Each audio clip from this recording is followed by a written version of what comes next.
In 1933, when the Nazis came to power, more than 500,000 Jews lived in Germany.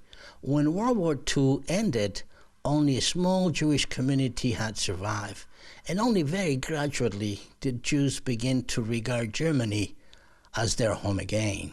This is the story of two women who, after escaping with their parents the horrors of the Nazi terror, returned to Germany determined to rebuild their Jewish life in their own terms. Because I'm Jewish, I couldn't stay here anymore. Every now and then, most of us are stunned by powerful memories of our past. Memories too painful to remember, we simply choose to forget. 98-year-old Lottie Brookville says she does remember that while a refugee in Chile, she married another German Jew refugee, and together they returned to Germany in 1958. Then she goes back to the privacy of her mind. While for some, painful memories are forever locked in the intimacy of their minds, for others, the experiences of a life lived in many countries become bestseller books and Hollywood movies. I started writing books rather late in life. I'd been a journalist or an editor all my life. And when the paper that I worked for, when it went bankrupt, that was 88. Then I said, now I want to realize my dream and I'll write a book. I didn't dream that it would be a bestseller, the first one I wrote. That was Nowhere in Africa. And when it came out, it was a very, very great success. It was made into a film. The film won the Oscar for the best foreign film. In 1935, the Nazis had taken away the citizenship of Jews living in Germany, so they had no papers and no passport. They were in fact people of no nationality, with no official name, no home, and no country. He knew that we had to leave.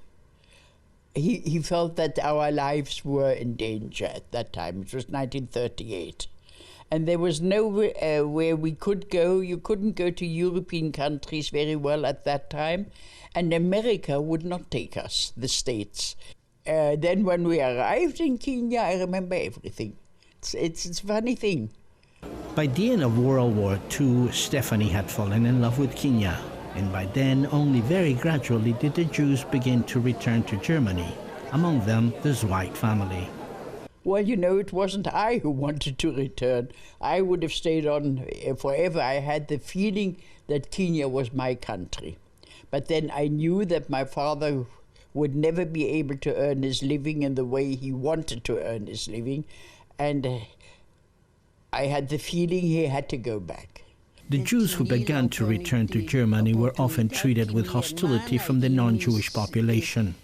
Many of them feared that the Jews would demand that their property and belongings be returned. Do you think it's possible for Jewish people now to assimilate in Germany? Not completely. I wouldn't even try. Why? Well, you can't really forget what's happened. What makes me, what frightens me are the people, are the so-called Philo-Semites. You know, that the minute they see you or they hear that you are Jewish, they don't know it in the first place. They tell you how much they like the Jews.